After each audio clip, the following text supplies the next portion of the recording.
Hi, I'm Pastor Michael Schmidt, and welcome to Bible Study. Over the next 3 weeks, we are going to be studying the book of Philemon. Videos will be posted on Wednesday morning at 10 a.m. Central Time. You are free to watch them at your convenience. If you have questions or thoughts or comments, feel free to message me in the way that is most comfortable for you. Email, Facebook message, text message, comment on the video, write me a letter. Whatever is most comfortable for you, feel free to contact me, and we will try to address those questions and comments in a future video. So what do you know about the book of Philemon?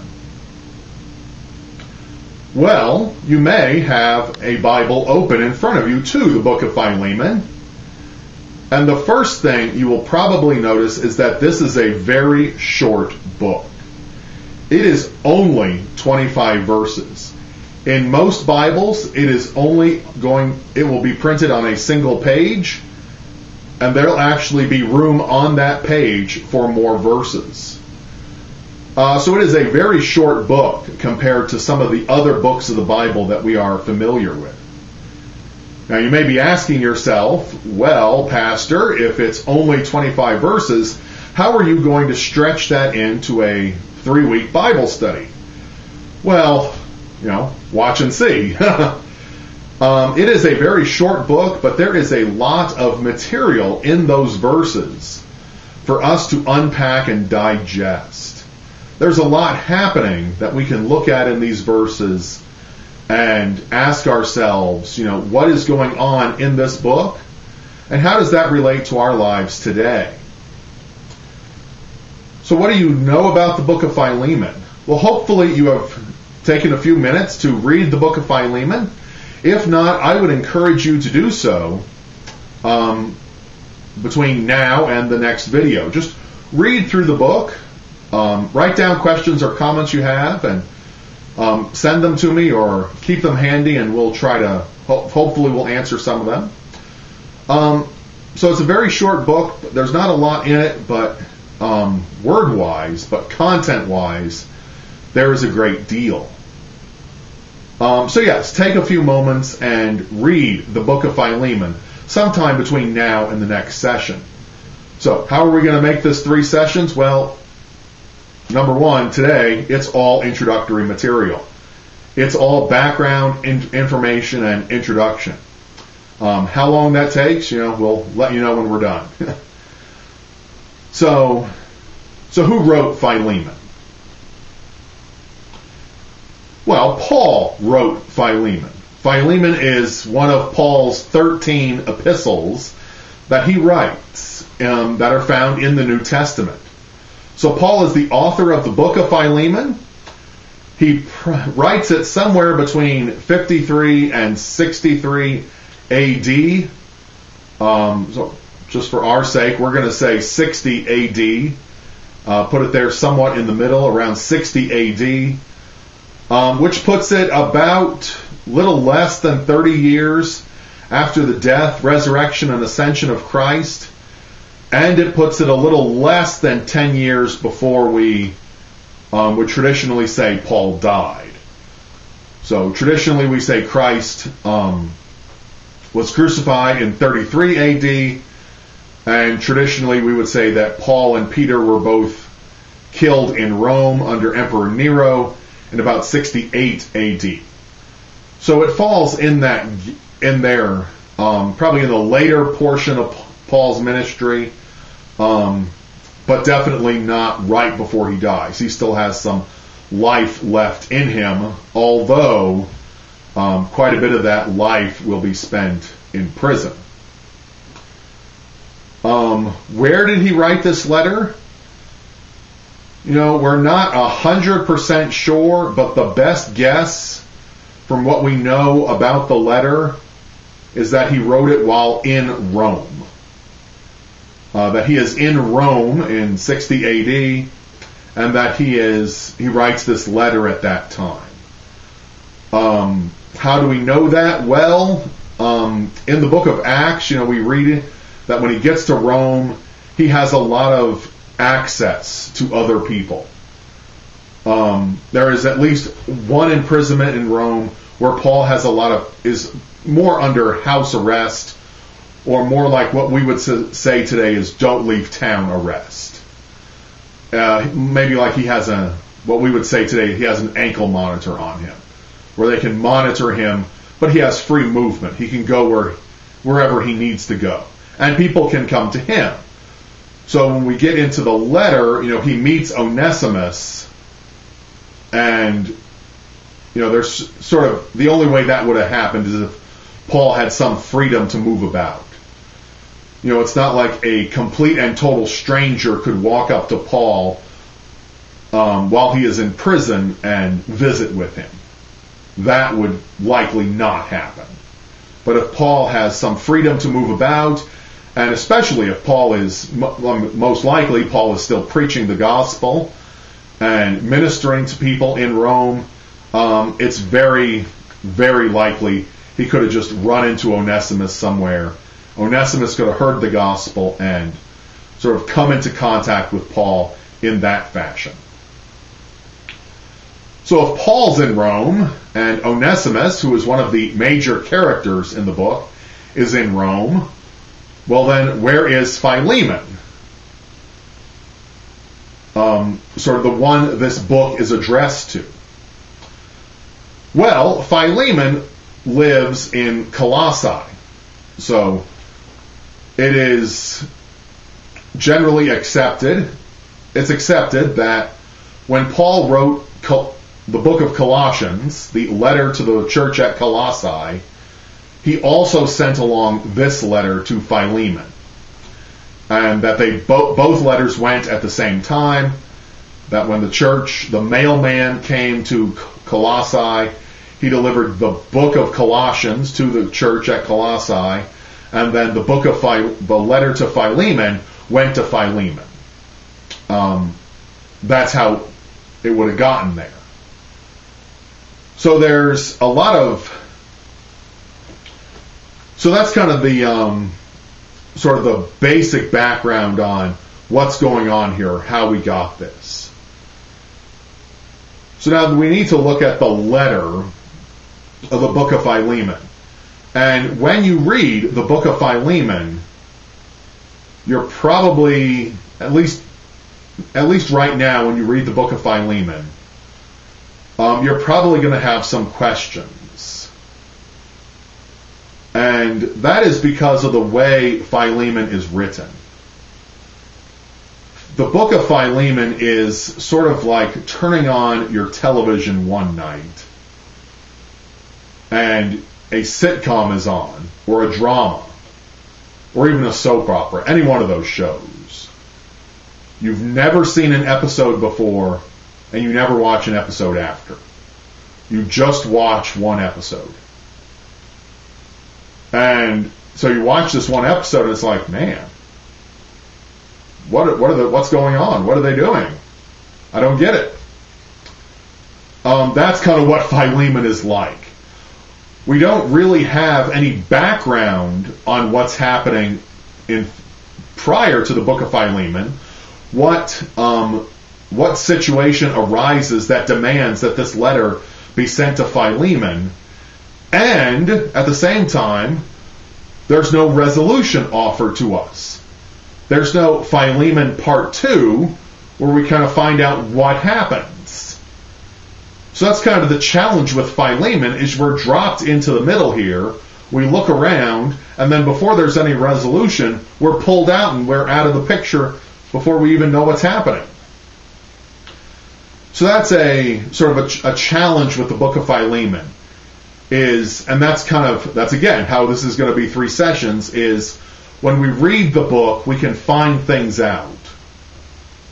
That kind of puts together a background for what's happening. What has happened that this letter was necessary for Paul to write.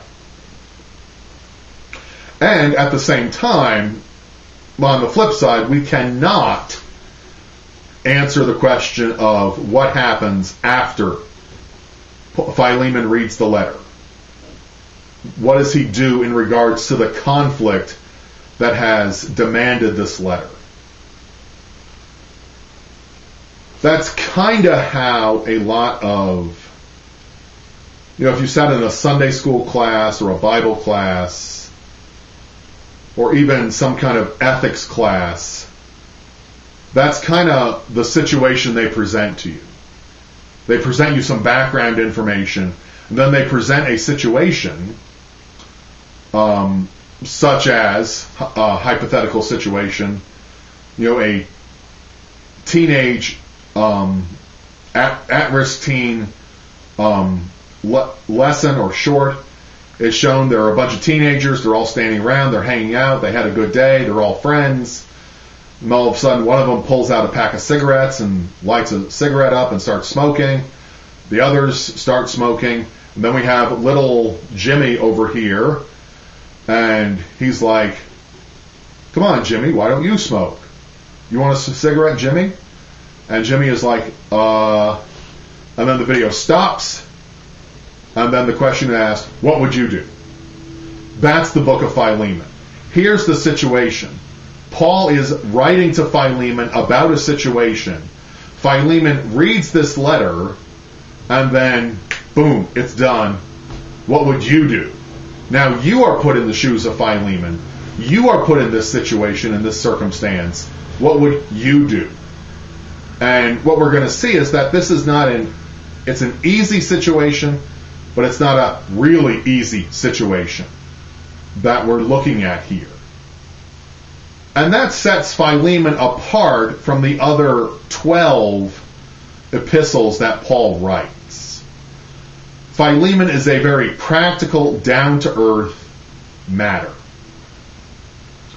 Here is a situation that a Christian might find themselves in. How would you respond?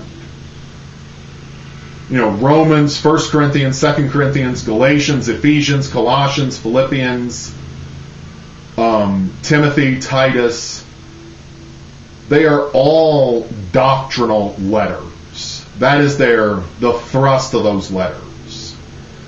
They are all steeped in doctrine, which is good. In 1 Corinthians 15, there's chapter 15 of 1 Corinthians is all about the resurrection.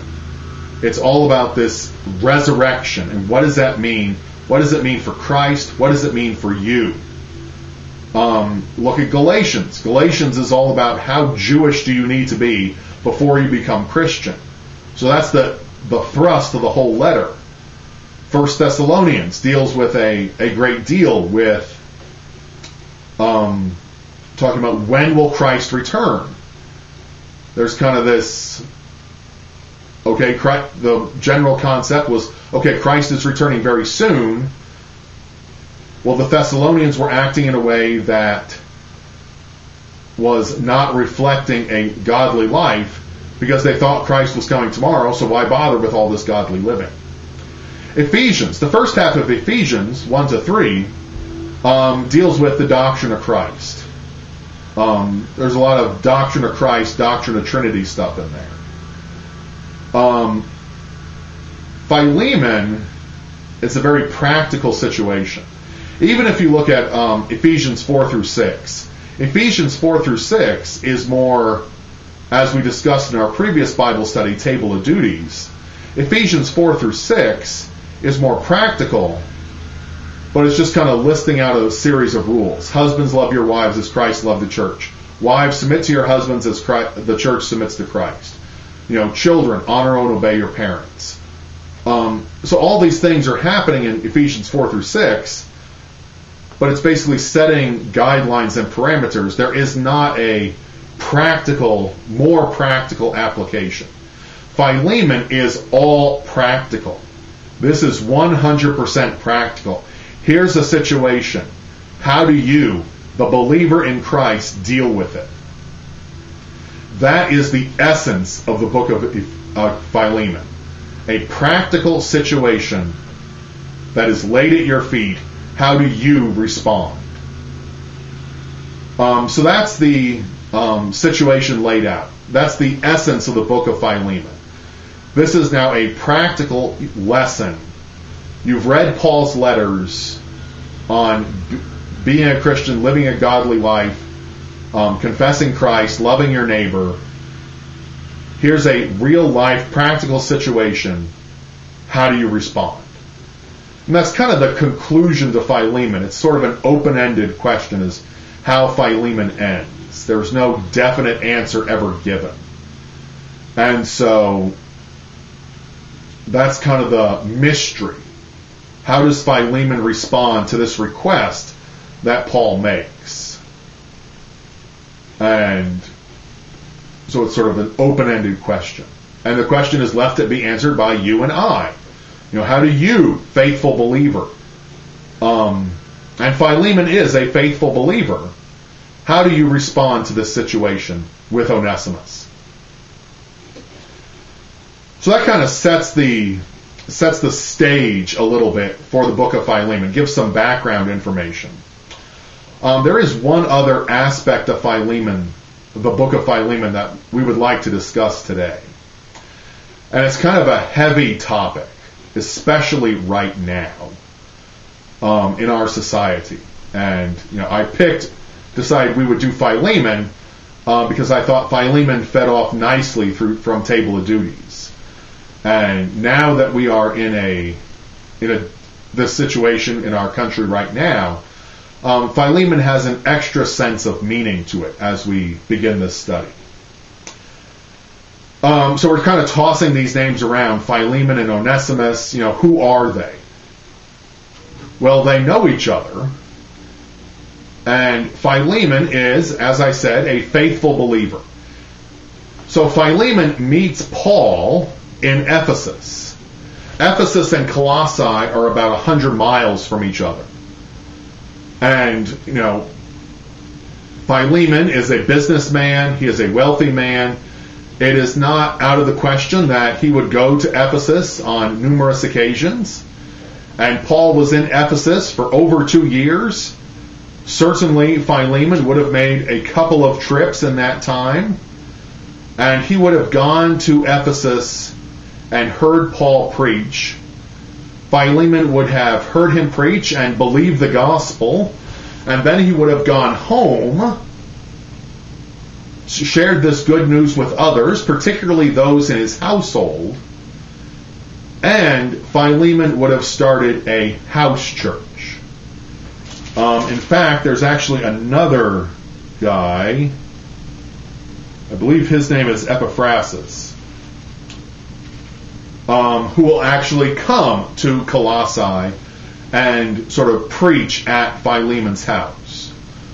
So Philemon would not be a pastor or a minister of the word, but he would be a faithful layman. He would be a faithful layman who has a sizable house and could accommodate a house church.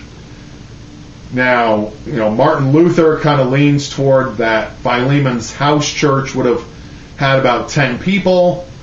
There are other scenarios where that house church could have had 30 to 40 people. Just depends on how big the house is. Obviously, we cannot go back and measure it. It's gone now. The house is gone now. And so there's no way to really tell how big this house church was. But Philemon hosts a house church. He is a man of some wealth, of some influence, of some power in Colossae. So he goes to Ephesus, he hears Paul, he comes back to Colossae, and this house church is born. And then he has a preacher come and preaches to them, and it is an outpost of the word, a preaching station. That's who Philemon is.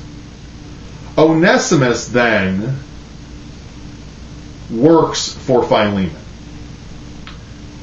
And in fact, the term is not necessarily that he's a day laborer or just someone who comes and goes when Philemon needs an extra pair of hands. He is actually referred to as a slave. So Onesimus is a slave of Philemon.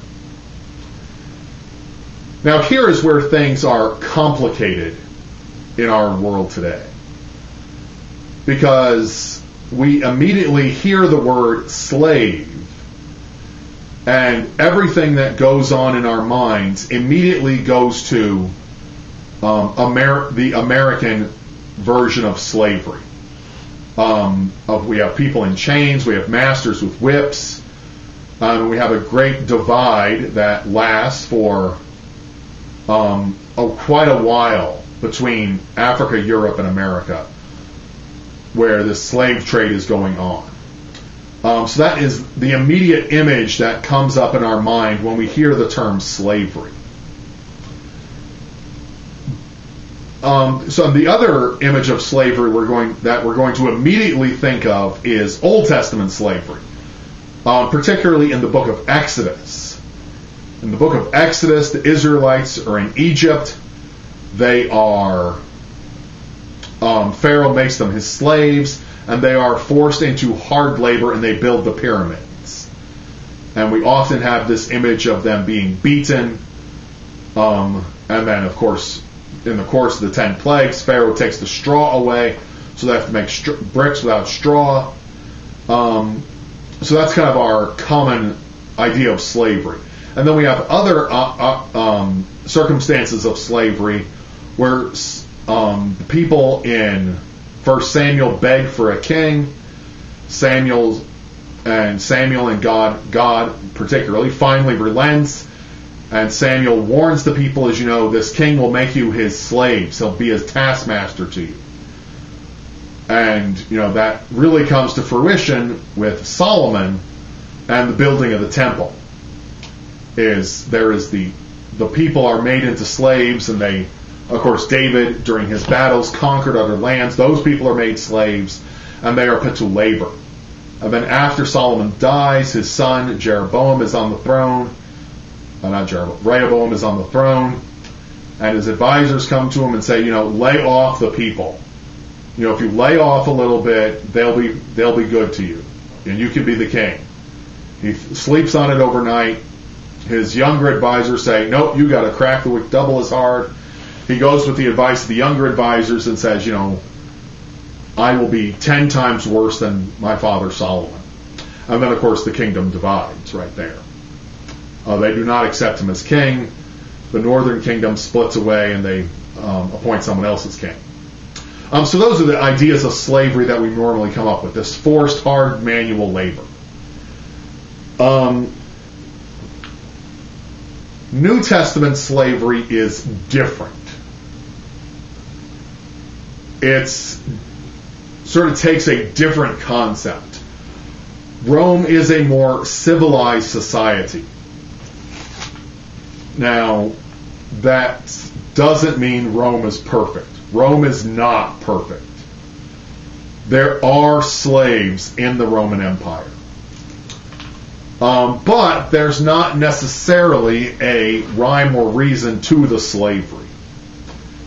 And what I mean by that, there's not really a particular people that are forced into slavery. It's not like they hate the Jews and force them into slavery, or they hate the Arabs and they force them into slavery.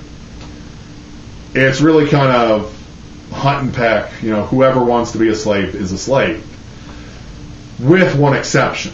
The Romans traditionally hated Northern Europeans, who would be modern-day Germans, French, and Britons.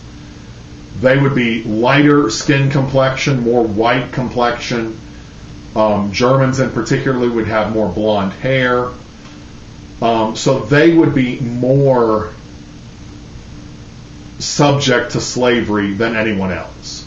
So if the Romans had to pick someone to put into slavery, they would have picked those Northern Europeans that they absolutely detested.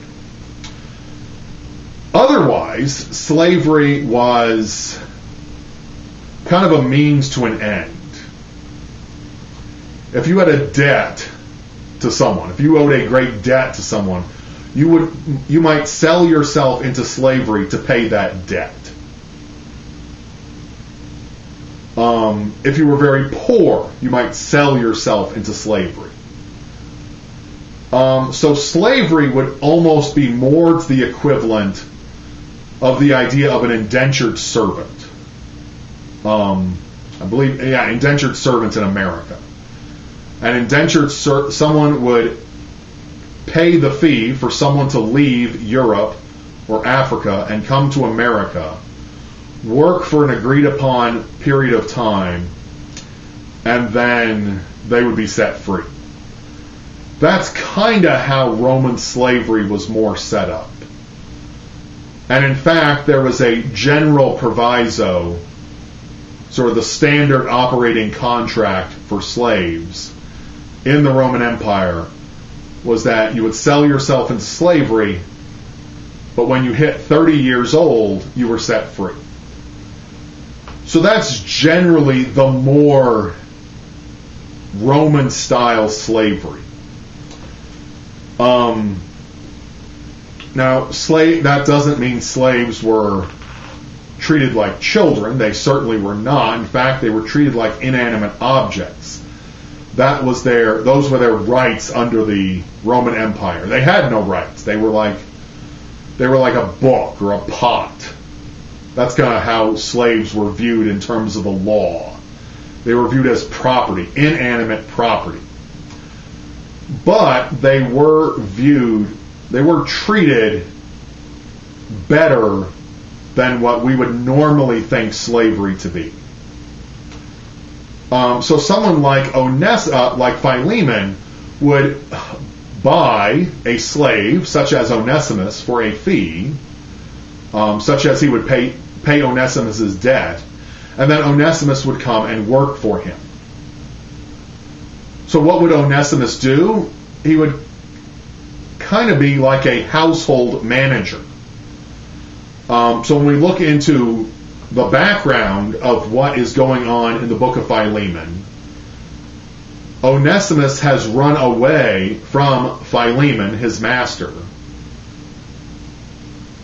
because Onesimus has taken, most likely money or something of value from Philemon and run away.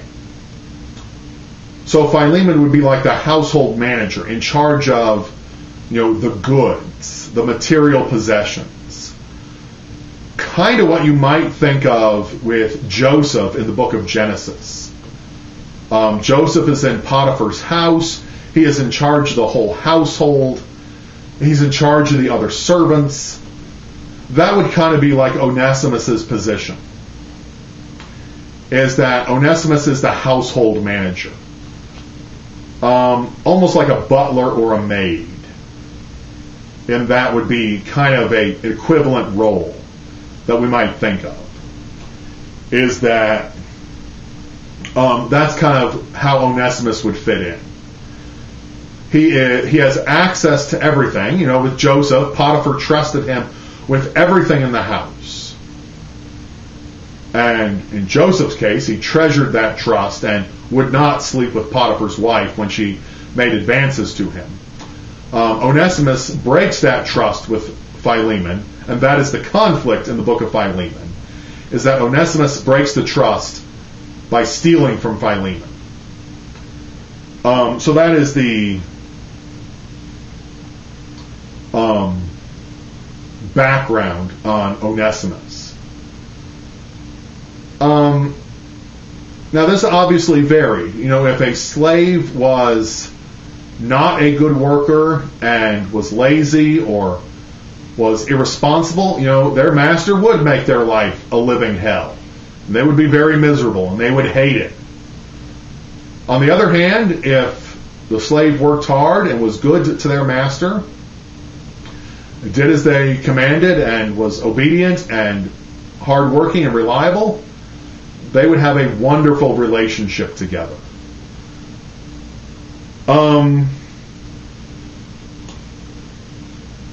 So that's kind of the background on slavery there. It was an accepted part of Roman culture. Now, you're probably saying, why didn't Paul speak against this? Why doesn't Paul argue against this? Well, he does. In fact, in 1 Timothy chapter 1, we're going to read verses 8 through 8 through 11 to get the full context. 1 Timothy chapter 1, verses 8 through 11. Now we know that the law is good, if no one uses it lawfully, understanding this, that the law is not laid down for the just, but for the lawless and disobedient, the ungodly and sinners, for the unholy and profane, for those who strike their fathers and mothers, for murderers, the sexually immoral, men who practice homosexuality, enslavers, liars, perjurers, whatever else is contrary to sound doctrine, in accordance with the gospel of the glory of the blessed God, with which I have been entrusted. So those who enslaved people are spoken against there. They are spoken against, that this is not the ideal relationship that God has set up and established. This is not how God intends his people to live in a slave-master situation. God intends his people to live as brothers and sisters in Christ. That is God's intent for his people. So, and some of this does go to how do you approach this when speaking to others, when witnessing to others.